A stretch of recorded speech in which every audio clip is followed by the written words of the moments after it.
Good afternoon, everyone. I'm Mike Candell, president of the Society of Silurians.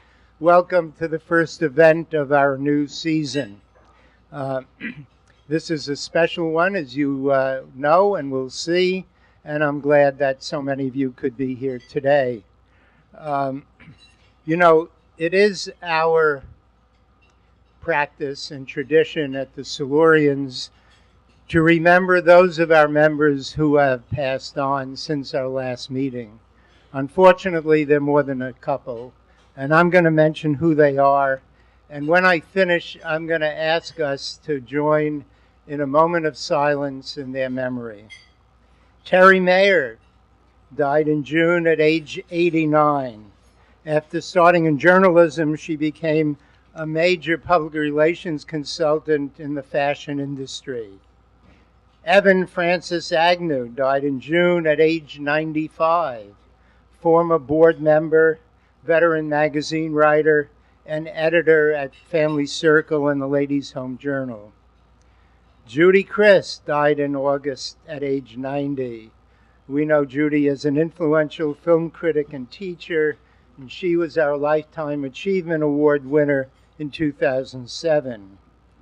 William Wallace, a member, died in August. He was a prize-winning sports writer at the New York Times, specializing in pro football.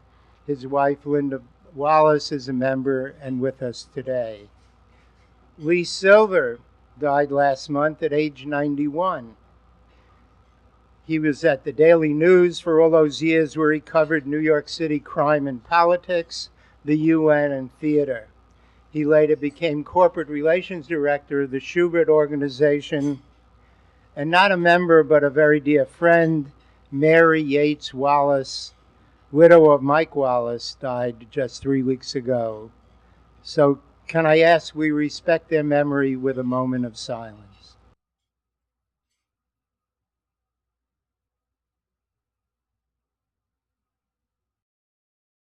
Thank you very much. We're glad so many of us are still alive.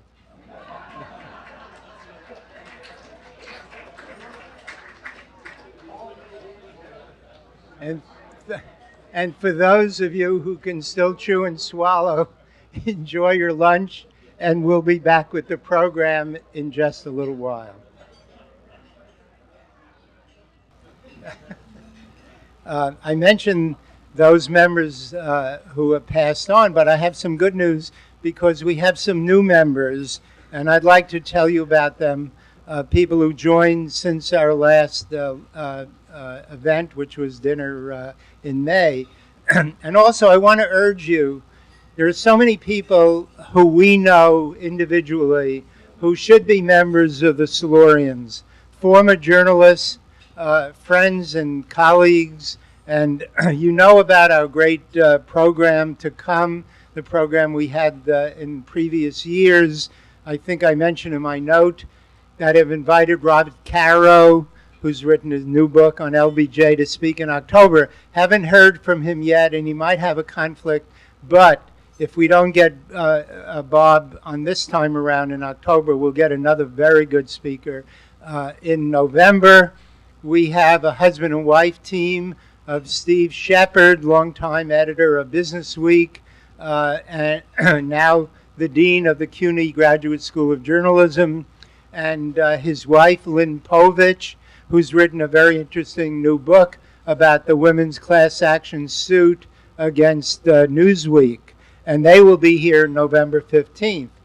December 4th is our dinner, Lifetime Achievement Award dinner, and our honoree this year is Gloria Steinem. So you see we have a very good program. And by the way, I have just gotten acceptances to speak in the future from Anna Quindlen and Arthur Sulzberger.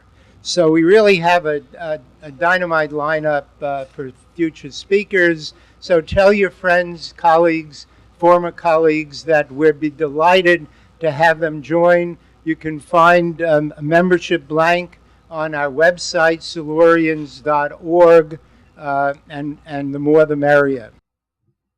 I want to tell you about new members.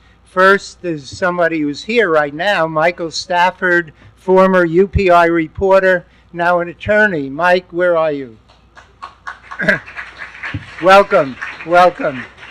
Several other new members who couldn't be here today, Jacqueline Adams, former Emmy-winning correspondent for CBS, now head of a strategic consulting firm.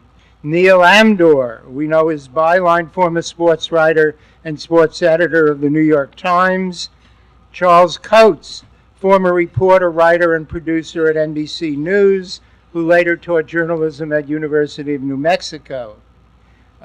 So those are the new members, and I hope that at our next luncheon, October what? Anyway, third Thursday in October, we'll be able to report a lot of new members, and I urge you to try to solicit them and get them to join. I'm going to introduce our speakers and then ask them to come up after I introduce them so they don't blush while I'm saying nice things about them while they're here. You know, usually at these luncheons we have one outstanding speaker. Today we have three. And you may have noticed we didn't charge you extra for those three speakers. When our friend and hero Mike Wallace passed away last April at age 93, many of us watched a very special memorial program on 60 Minutes.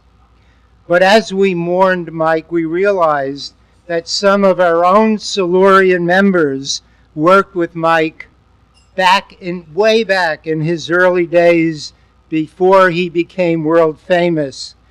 And they have some wonderful stories they're willing to share with us today. And each of them is a distinguished journalist in his or her own right. So we're going to have a panel discussion with each of them in a moment. Marlene Sanders is a pioneering woman in television news. She was one of the first female correspondents at ABC, was the first woman to cover the war in Vietnam, the first woman to anchor a nighttime broadcast, the first woman to become a TV network vice president, and I could go on and on. She details some of those adventures, by the way, in her 1988 book about the women of TV news titled Waiting for Prime Time. And some of them had a long wait. When Runa Arledge booted her out of ABC, she went on to new achievements at CBS, then became an adjunct professor at NYU. She's a 3-time Emmy winner, and today she'll tell us how Mike Wallace helped her get her start. Gary Paul Gates has been working in and around TV news since he started at CBS in 1969. 4 years later, he collaborated with Dan Rather on their best-selling book, The Palace Guard. And he liked book writing so much, he wrote his own book titled Airtime about CBS. He then joined with Mike Wallace to write an unusual autobiography titled Close Encounters. Along the way, he was in and out of CBS and ABC News and Sports. Also collaborated with Bob Schieffer on a book about Richard Nixon titled The Acting President. Back with Mike again, they wrote Between You and Me, a memoir of memorable 60 Minutes interviews. They were good friends as well as collaborators. Our third panelist, Sandy Sokolow, spent 55 years in journalism, 32 of them at CBS, where he served as Washington bureau chief during Watergate, vice president for news in London, and for many years as executive producer of the CBS Evening News with Walter Cronkite and then Dan Rather. After CBS, he was founding executive producer of World Monitor, the award-winning television adjunct of the Christian Science Monitor. He started his journalism career, which may have been his highlight, with two of us who are here with him today, Carl Spielvogel and myself, as a copy boy at the New York Times, that esteemed profession. How many people here started as copy boys? Great. Yeah, and none of them are still copy boys. Any rate, after the Times, he worked for INS, remember INS in Korea, got started in television with Dumont Broadcasting, and that's the initial Mike Wallace connection, but there are a lot more.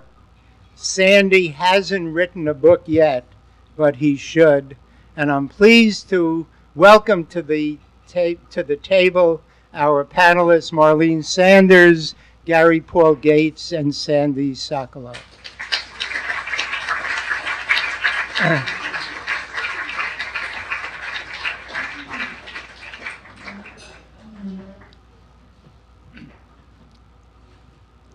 Sit in the middle. Where? Sit in the middle.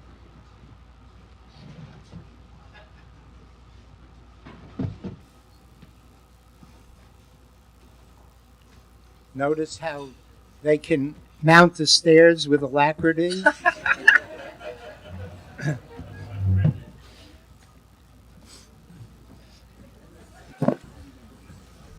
Okay, they have said they won't mind speaking while dessert is being served. So let's start with Marlene. Marlene, how did you meet Mike? It was the summer of 1955 when I was, of course, very young. And I had a job as the assistant to the producers at a summer theater in Matunic, Rhode Island. And I had assorted chores, varied. And one day the producer said, "Go take the pickup truck and go to the station and pick up this radio guy from Chicago, one Mike Wallace. He's coming here to co-produce a Broadway tryout for the fall." So I went to the station, threw his suitcase in the back of the pickup truck, and he came to the theater, and he stayed for a couple of weeks. Well, I was looking for a job for the fall, and we became acquainted, and I said, I need a job. And he said, "What's your title here?"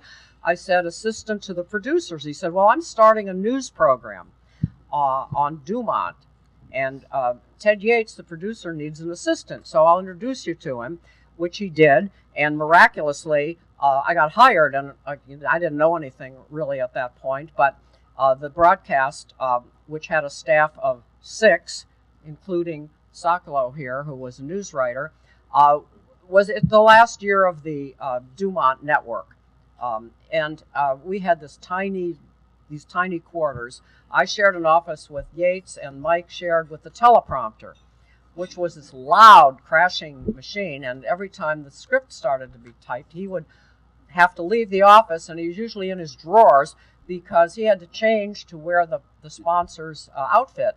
This was Bond clothes. 1 jacket, 2 pair of pants, if any of you remember.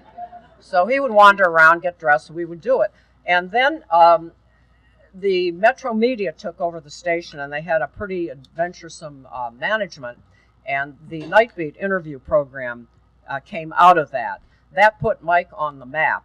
It was a big hit, and it really was the start of his big career in New York. I was promoted and kept working on that, and including after he left. Later, we worked together on a show called PM East, which was a Westinghouse broadcasting thing, which wasn't too good for him because there was a lot of entertainment content, and he was trying to get credentials as a serious newsman. Anyway, I could go on, but the one final anecdote, which took place right standing down here when he was getting the Silurians Achievement Award. Lifetime Achievement Award. Lifetime Achievement Award. And by then, he was beginning to lose it a little. So we were always great friends and always happy to see each other. And we're talking, and he suddenly looks at me, and he said, "Tell me," he said, "did we ever..."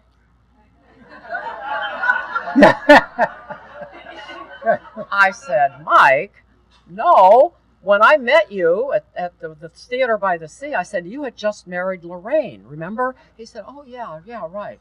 Okay." So now I'll turn it over to Sokolow here before we delve into this further. Before Sokolow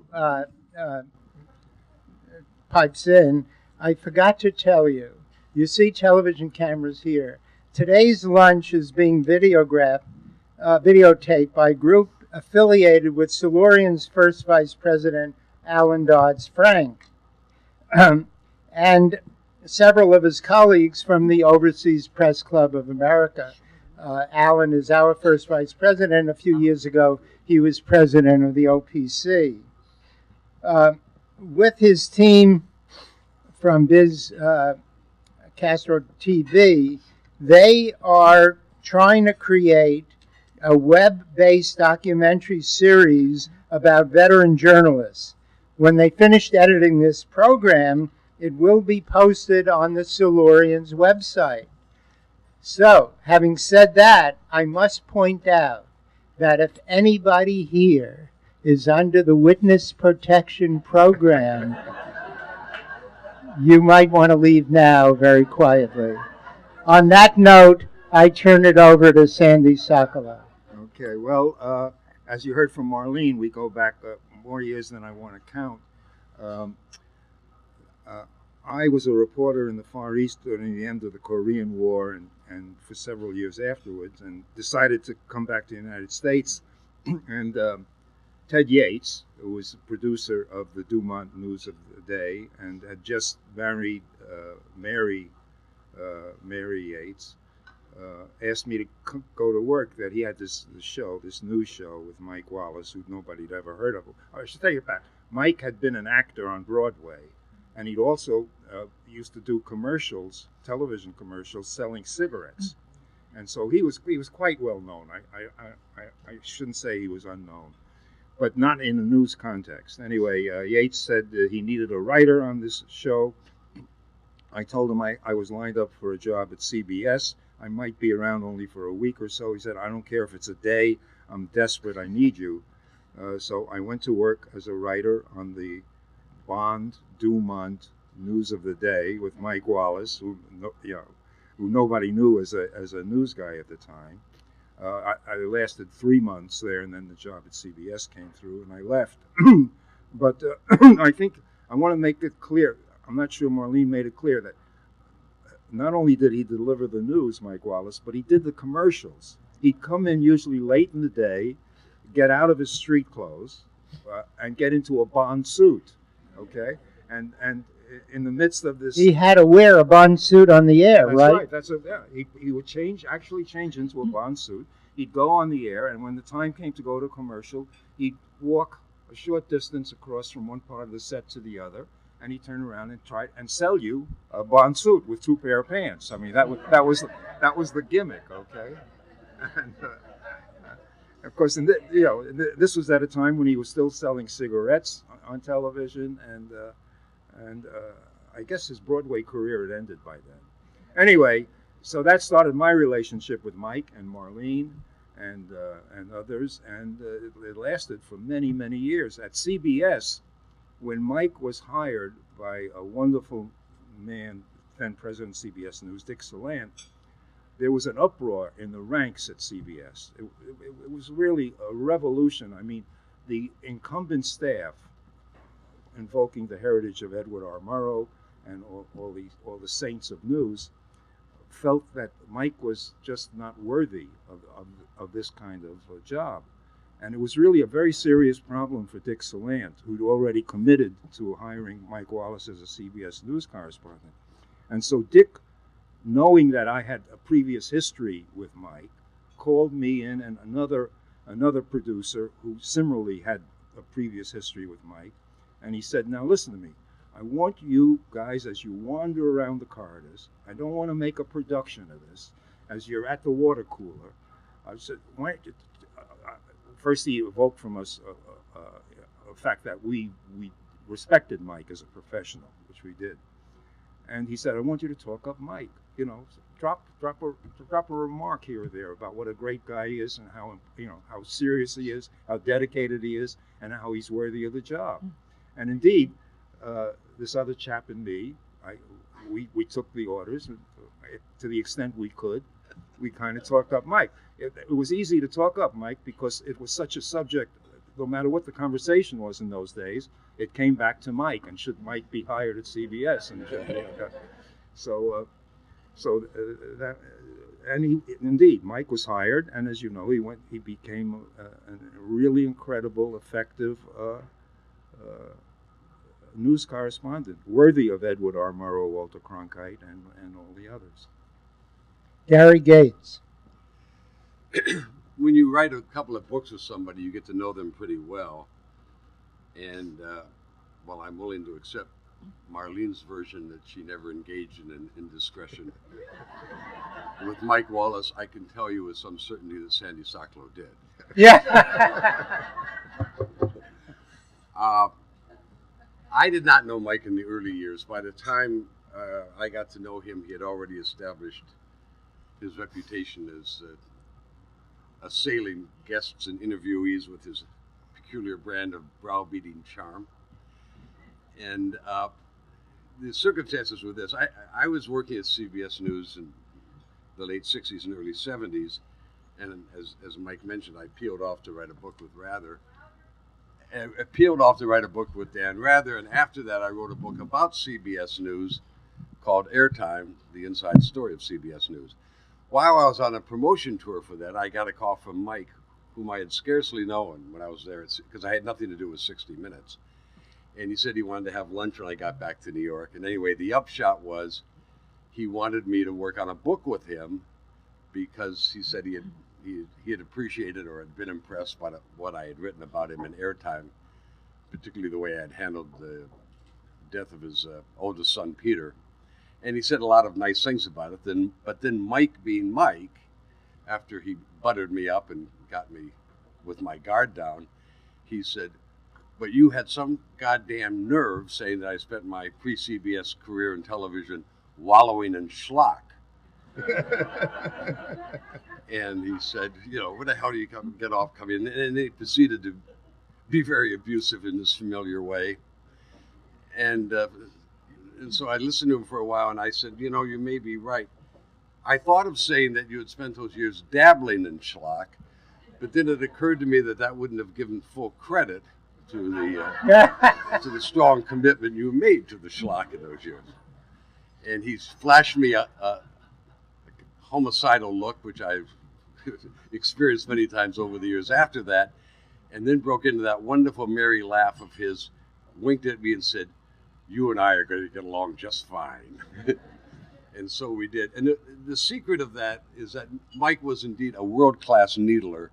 The closer a friend you were, the more he needled you. And the only way to deal with him was to get back at him. Sandy mentioned his early years at CBS News, and they really were. One of the things his first major program there was a 10 o'clock version of the morning news. And it replaced a very prestigious mid-morning program called Calendar with Harry Reasoner, that was anchored by Harry Reasoner. In fact, Judy Hull, a member of our Silurians, worked on that show with Andy Rooney and John Mosdale and a lot of people. Anyway, Harry was furious when he found out that he was being replaced by this carnival barker from commercial television. And Mike told me that Harry used to look at him like he was a strand of hair in his soup. and Harry was really scornful. And he wasn't alone. One of the writers Mike had on the morning news was a woman, and dear friend of mine named Joan Snyder. And she told me, I said, "What was your reaction when Mike Joan?" Because one of the things Mike had done was commercials for Parliament cigarettes, which was owned by Philip Morris. And Joan, with her wonderful gift for nice phrasing, said, "Well, I thought as long as we were going camp, we should have hired Johnny the Philip Morris bellhop instead of Wallace."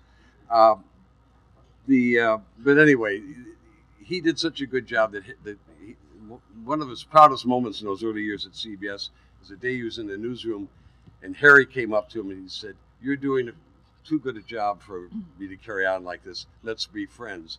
And out of that came one of the really close friendships in television news and was the original partnership for 60 Minutes. People sometimes forget, but that program was originally conceived with only Harry in mind, and Mike was added because Harry had a reputation for being soft, doing soft feature kind of pieces, and they wanted what Don Hewitt in his gift for phrasing said, we needed a black hat to go with Harry the white hat.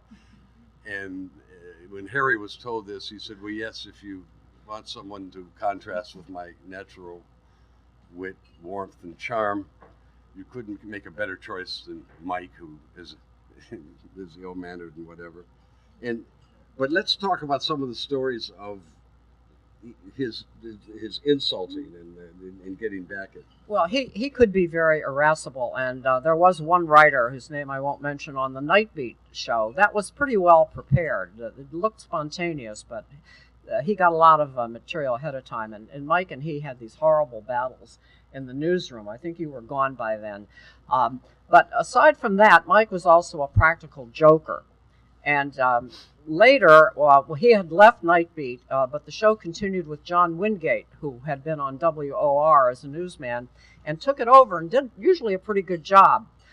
Ray Weiss, who's sitting out there, was a writer the night that Randolph Churchill was on the show, and he went virtually berserk. I know he called Weiss a hired hack who came to see me, and he denounced the United States, and he carried on. I was by then co-producer, and I'm in the control room thinking, what are we going to do with this? And the phone rings, and a voice says, I need to speak to the producer of this. And I said, that's me. And I said, who is this? He said, I'm the chairman of the board of Metro Media. He said, what is this outrage that you're permitting to go on out on the air? This man should be removed. He's a disgrace. He's insulting our country, etc.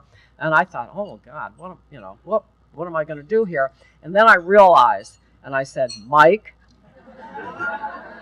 And that's who it was. So he would pull stuff like that. He was very good as a mimic.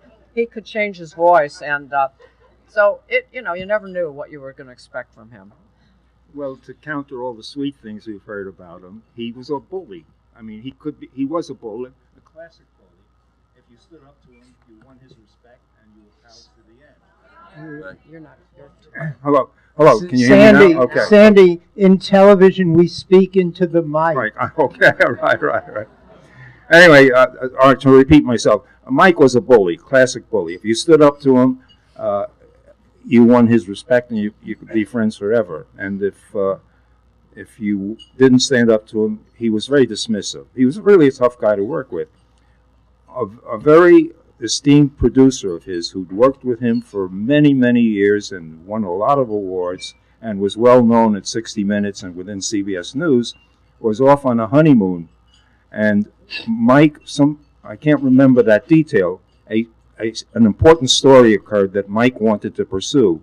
So he called this chap on his honeymoon and suggested or commanded that that the honeymoon be interrupted, this guy come back to work, which he refused to do. Okay? That's the last time Mike and he spoke. To Mike, to the end of Mike's death, Mike had nothing to do with him. So you got, that's one part of Mike we can't ignore or dismiss. Well, it's a hard business. Come on. Marlene, I want to ask you a question. You first met Mike as a young chick, and you moved up the ranks of television, as I mentioned earlier. What was his relationship with you as you moved up there? Very supportive. He always wanted to know how I was doing and where I was working, and he became very interested in my family and my son, Jeff Toobin, and always was checking on how everything was going. So he was very, always considerate and concerned about how I was getting along. Or he could be over the top kind that way. I don't want to dismiss that part of him. He could be really generous and really caring. Yes, I mentioned Joan Snyder, and she was a great admirer of Mike. But at the same time, when she wrote for him on the morning news, she later told me if Mike was displeased with copy, he'd crinkle it up and throw it and say, "This is baby shit." and particularly with Joan, baby shit was gender neutral. He would say that to men or women. But with Joan, if he thought her copy, he said, Joan, don't you think this is a little too girlish? And I would just and antagonize. But some years later, my wife Phyllis, who was writing speeches for people, Mike got wind of it and wanted to know if she'd write a speech for him. So they had a meeting. They talked about what he wanted. It was a speech he was going to give at Harvard, and they worked out an arrangement in which he was write the speech. And he said, "Okay, is there anything else?" And Phyllis said, "Yes, just one thing. If you call my stuff baby shit, I'll just cry."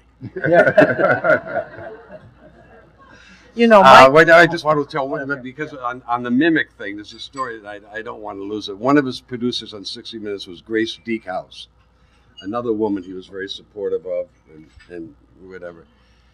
Back in the 80s, there was a senator from Alabama, Jeremiah Dellum, and he had been a prisoner of war, had been a POW for 6 years, and he got the first Republican elected from Alabama, and he would be a Tea Party guy today. He was an extreme right-winger, very strong in his views, but, a perfect subject for 60 Minutes. So arrangements were made where Mike was going to do an interview with him. Things were being set up and everything. The day before the interview was to take place, Dellum's office called 60 Minutes and said, no, he's not going to do it. And so Mike's reaction was to absolutely tear Grace apart. This had to be her fault. She was the producer, and he went on one of his really abusive tears. Really, quite rough and quite nasty. About a day or two later, Grace gets a call from someone who identifies himself as Jeremiah Dellum and said, "This is Senator Dellum's, Ms. Deakhouse. I'm so sorry we couldn't work things out. We wanted to on 6, but I just couldn't do it." And she said, "Well, really, you put us in a terrible bind, Senator, and especially me. I get blamed and everything." And he said, "Well, I'm so sorry to hear that, Ms. Deakhouse. I just wish there was something I can do." And she said, "Well, I can't think of anything you can do." And she said, "Well, let me put it this way, Ms. Deakhouse. Would you consider a good fuck?" And at that point, Grace said, "God damn it, Mike, this isn't funny." And he said, "Well, then why are you laughing?"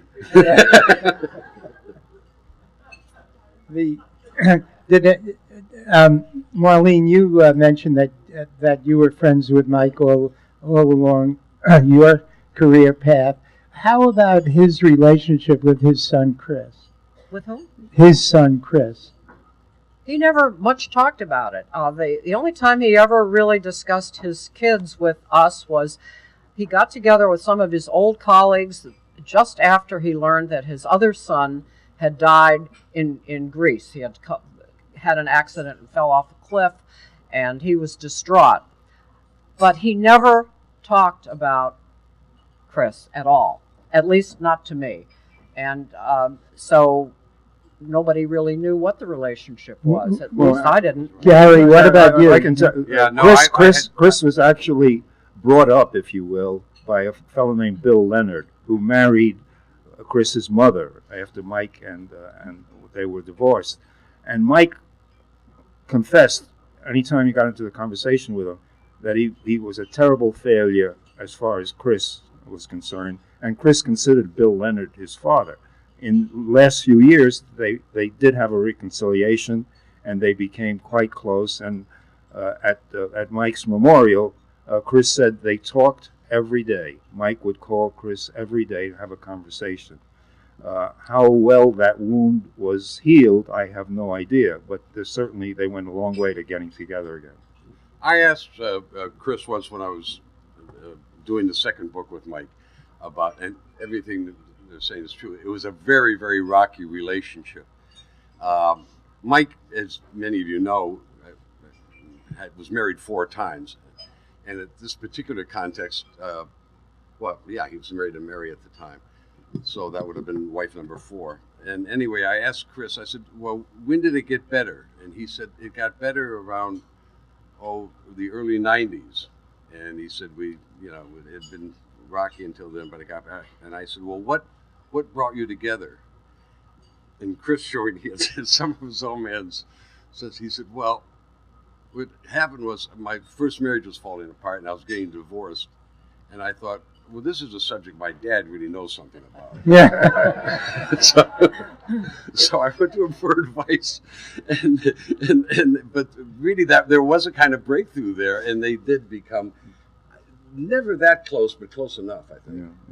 That before we open to questions from the audience, what about Mike's relationship with the Reagans, Ronald and Nancy? Well, he went to school with Nancy Reagan at the University of Michigan, and they remained friends over the years. I don't know what else to say about it. Wasn't he offered the job as White House press secretary? Nixon. That was from Nixon. Oh, that was Nixon. Yeah, And Nixon. I'm making this up. Nobody's telling me. I believe Nixon thought that if Mike took the job, it would lend some more credibility to Nixon and his gang than he felt he had. Because Mike was not an arch conservative, as he's usually referred to. He was not a Nixonian. At the time, he covered Nixon in a very straightforward way. Anyway, he turned down the job because he wasn't interested in that kind of career path. He wanted to stay a journalist. He actually he covered the Nixon campaign in '68 right through the convention, and then 60 Minutes was to make its debut in September of that year. And as Nixon's coming down to give his acceptance speech, he looks over at the reporters with a special nod to those like Mike who had been covering him since, as he put it, the snows of New Hampshire, and he said, "Looking forward to seeing you boys on the campaign." And Mike said, "No, Mr. President, I thought you were told I'm peeling off the campaign. I'm going to go to work for this new magazine program." And Nixon looked at him like he had lost his mind. Why would you leave covering the president when you to do some silly magazine program that'll probably go nowhere? And he said, "Oh, you're making a big mistake, Mike. We're going to win this thing. And then we're going to go on some great trips." And Mike is wondering, what the hell is this? Great trips? Who cares? And it was only later that he thought that Nixon was trying to give him a tease about the China breakthrough, even then. Okay. But then Nixon went on to name a fellow named Ron Ziegler to that job, which was a disaster walking.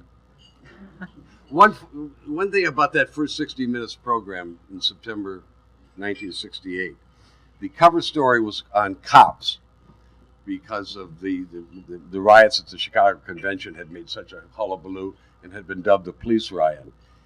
The very first question that Mike Wallace asked on 60 Minutes to reinforce the reputation he had established on Night Beat was in an interview with Ramsey Clark, who was in the Attorney General.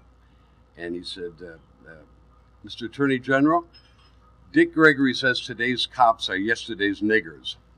Do you have any comment on that?"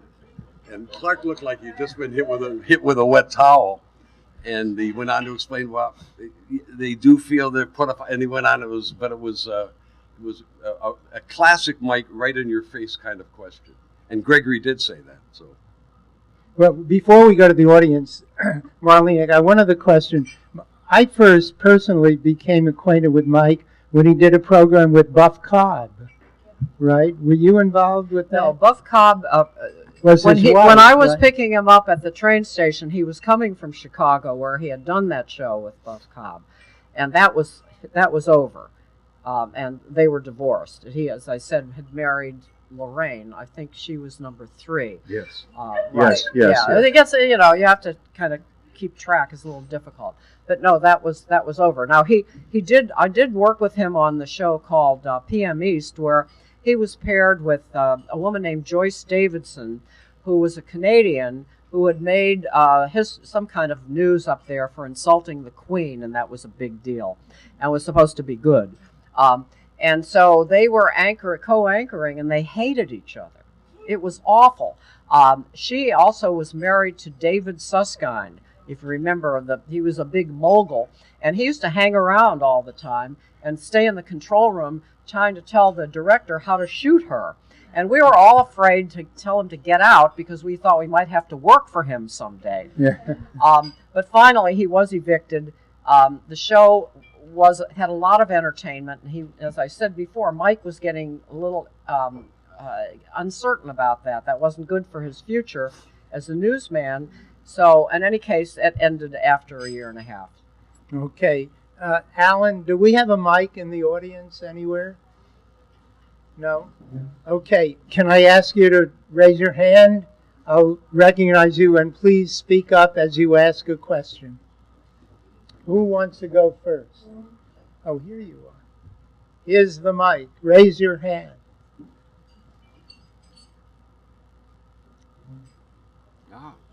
Well, we've answered all the questions, I guess. Yeah, I guess so.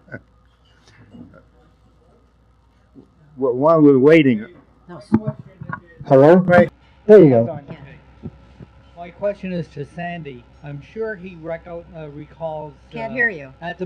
I'm sure Sandy recalls at the memorial his son Chris talking about the experience Chris had with his father about Chris Rock, the interview that had been arranged.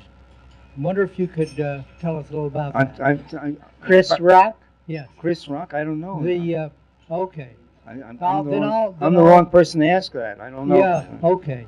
The story is Chris said at the memorial service that in his conversation with his father when they were back together again, Chris Wallace told his father that Chris, had arranged for a really hard to get interview with a then rising young talent, Chris Rock, the comedian. And there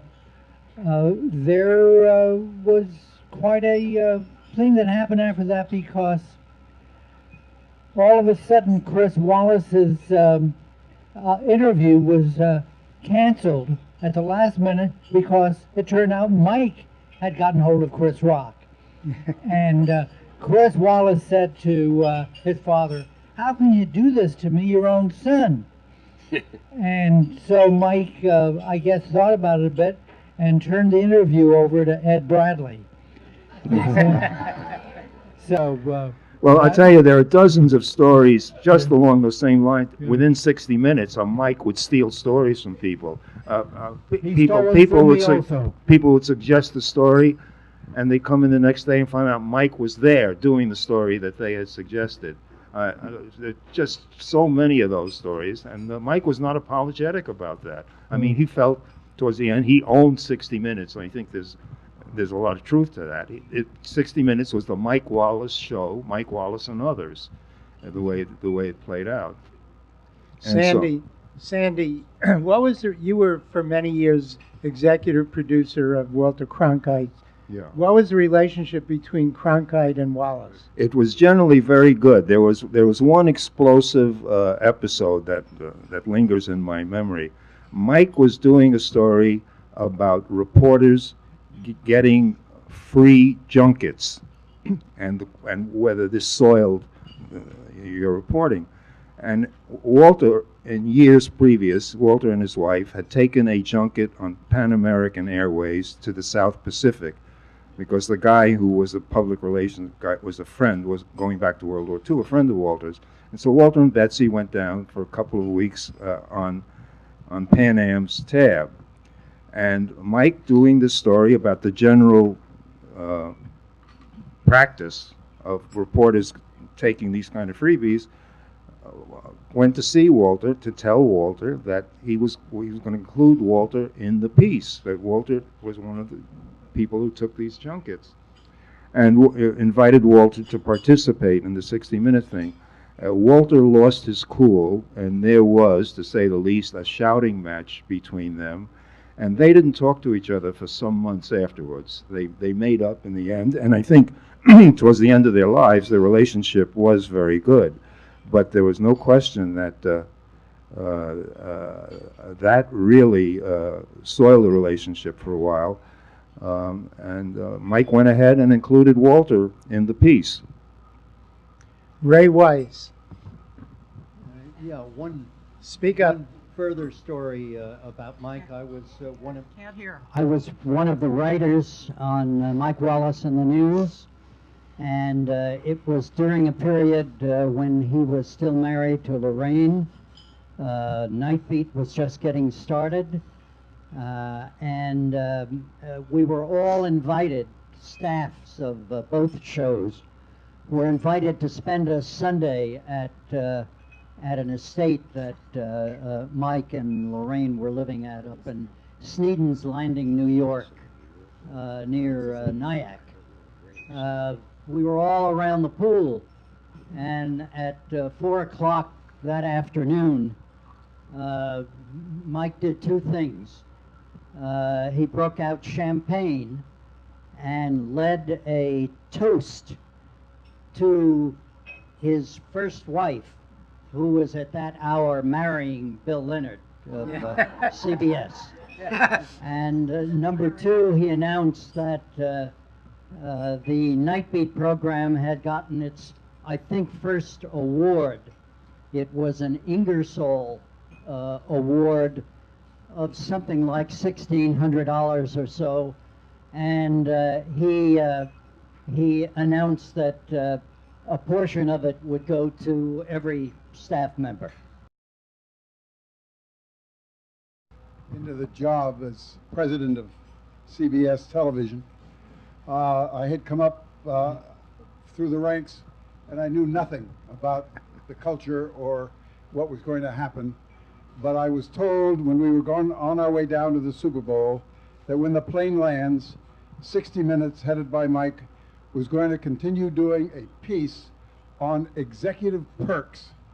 And he was interviewing every one of the pilots as the planes were landing to come to the Super Bowl in New Orleans, including the pilot at CBS.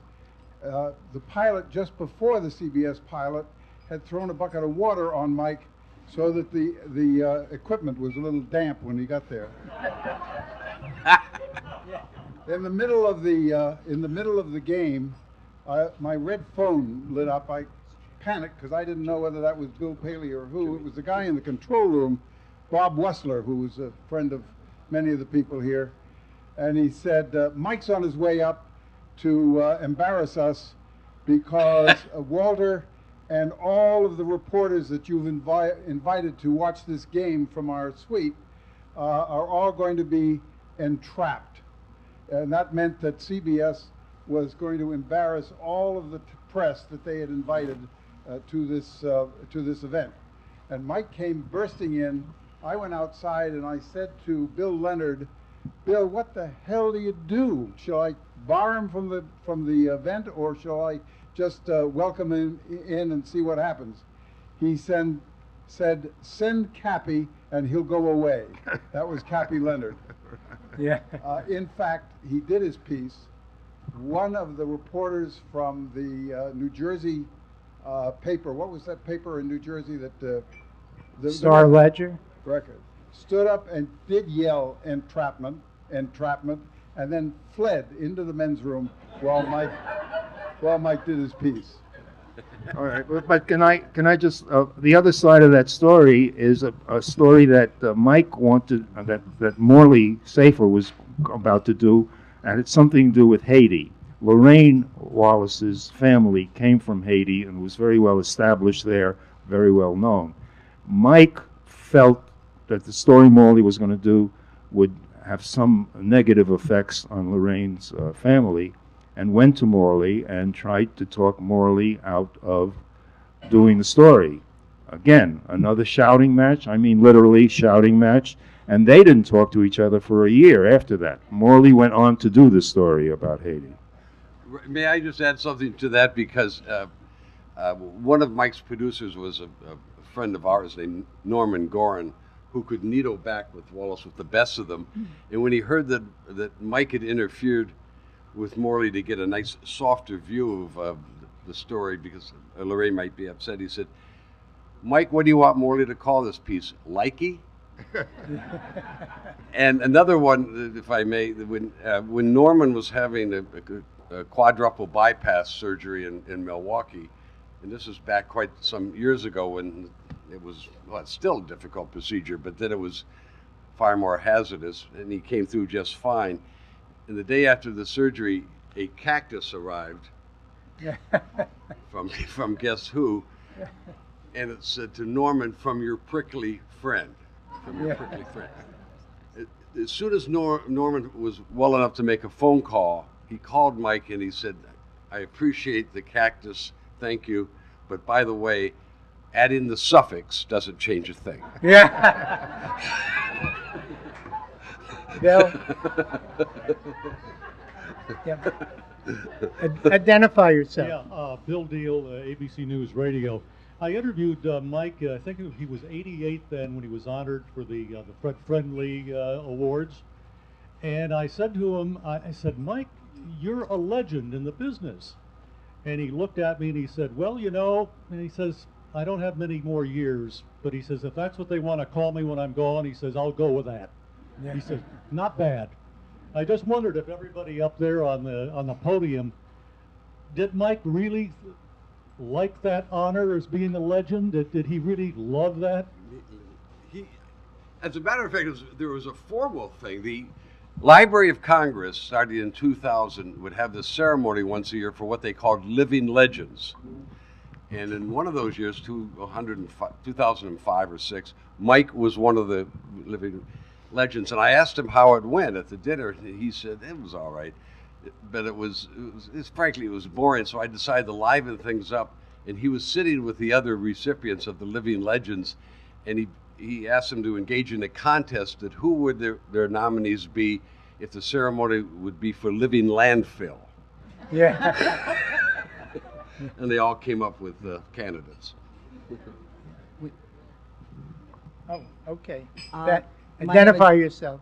My name is Betsy Ashton. I was at CBS News for a while in the 1980s, but the story I have came from later in Mike's career. I spent a lot of time involved with the Deadline Club, the Society of Professional Journalists chapter here in New York City. And I was head of the Hall of Fame Awards program that we had. It was to be had in the Eugenia Room upstairs at Sardi's. And Mike was one of our honorees, along with Barbara Walters, along with John Mack Carter, and along with a few other people. And it's getting to be lunchtime, and Barbara has arrived, and John Mack and the other people, and we've got a head table, and we're eager to get everything going, but Mike is not there. Where is Mike? And I'm thinking, oh, you know, we have a program, we've got to get going. And Barbara particularly was driving me crazy because she didn't want to sit at the head table unless Mike was there. And so she's, oh, where's Mike? Where's Mike? Drove me nuts. At any rate, we sat down because we had to start the meal. Otherwise, everything would be totally screwed up. And at the end of the meal, in charge, and I knew Mike would show up because Mary was there, his wife. And she was sitting at the table. She didn't seem to know where he was, just said, well, he's at the office. Anyway, at the very end of the program, in charge Don Hewitt and Mike, looking very serious. And we gave them, I said, don't eat, no, not interested. Fine, okay. So I let Mike be honored first. And he picked up the mic and he said, I am here to tell you that just now, we just left the meeting. CBS caved. We had this wonderful source we'd been working with for months, who was the head of research at Brown and Williamson Tobacco. And we had the story, and we were ready to run it on Sunday about how the tobacco companies have, as you all know, lied for years about whether or not nicotine was addictive. And CBS said no.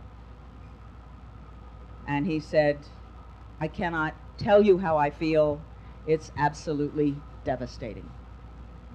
And I think everybody in that room will just never forget that moment, or how he looked, and how Don looked, and what it meant, because we all knew what it meant.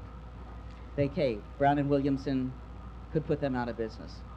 Very sad moment. Thanks, Betsy. We have time for one more Somebody light question or reminiscence. A good one. Who? Mort. Okay, in the back.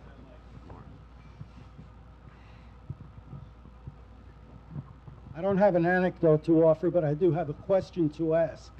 In all of the years that the panelists knew Mike, did he ever express admiration for any journalist, either in broadcast news or in print media or any other form of media, and if so, who? Yeah. Well, yeah, no, that's easy. In later years, yes, he was very admiring of Cronkite, Morley Safer, Bradley. Dan Rather, yeah, absolutely, very admiring of those guys and outspoken about it. Ed Bradley? Ed Bradley, yes, very much so. Very Anyone much a fan not of on 60 Minutes? it. Any what? I'm sorry. Is Oh, there Walter anybody Cronkite. Walter other than the Cronkite. 60 Minutes crew? What about in print? Oh, well, Art Buchwald. I mean, he and Art Buchwald. We can't end this session, I don't think, without talking about Mike's depression. He was a classically depressed personality, and towards the end of life, went out of his way to sell you on Zoloft, whether you needed it or not. And, no, I'm serious. You couldn't have a conversation with him in later life that he didn't bring up Zoloft and ask you why you didn't take your Zoloft today. He and Art Buchwald and Walter Styron up at the Vineyard called themselves the Blues Brothers because they were all diagnosed depressives, and as a matter of fact, they bought cemetery plots next to each other so they could be buried together. And indeed, to this day, they are buried in Martha's Vineyard, the Blues Brothers, right next to each other. And one thing on that, when the graves were being prepared, because these three guys were really close, very close friends, Buchwald, Styron, and Mike. And they went to visit the sites, and they're looking at them in their moment of silence or whatever. And Mike, naturally, he would be the one who said, "I wonder what it will say on my gravestone." And without missing a beat, Buchwald said, "It will say, he was always a renter." Yeah. Okay, explain And that fall, after renting for 27 years every summer in Martha's Vineyard, Mike went out and bought a house. Yeah. Marlene, did you notice any signs of Mike's depressiveness in the early days? No. He was very upbeat, very ambitious, very energetic. That must have come along much later. I think it was to his great credit that he went public with it when it was considered, something to be ashamed of. Yes, absolutely. And he and Art Buchwald and Styron, expressed their problems, and I'm sure did a lot of good in getting other people to recognize their problem and get it treated. Anybody want to end on a comic note? One more question?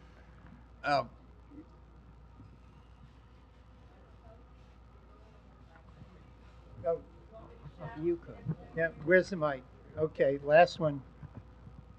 There's been a lot of talk about the little games that Mike used to play with people, imitating them, and nobody ever got back at him, but Morley did once, and through me. He called me up one day and he said, look, he's just been appointed to get an award from some Jewish organization, and this was shortly after the Syrian flip-flop, and so they wanted me to call him and pretend to be somebody and offer him an invitation to go to some Catskill resort to be honored. And so I was working at McNeil-Lehrer at the time, and I called up the CBS number and asked to speak to him, and I said I was Ethel Zimmerman of some organization which I made up, and that we were offering him this weekend at the Concord or some such place to offer him this award. And he was very polite and said no, he really couldn't accept anything like that. And I made all kinds of arguments to convince him, but I got no answer. But he really took it quite seriously. Well, Morley couldn't stand the idea of his not knowing that he'd been taken, so Morley let it slip. And then I got a phone call from Mike Wallace's office in which he told me he thought it over and he changed his mind. And I said, oh, I was absolutely thrilled, and I was going to send a limousine for him and his wife and so and so. I made up all kinds of stories. And he finished and he said, well, look, I'm delighted to attend, but My wife can't, she's busy. But there is this girl I've been fucking. Yeah. This girl I've been fucking. At which point the game was over. Yeah. Mike. Shirley, that's Shirley Wershba, right? Yes. I got one. Okay, final one All right. from Gary Paul Gates. About 3 years before he died, he was sliding into a lot of health problems. And I got a call from his stepson, Ames Yates, said he wanted to have lunch.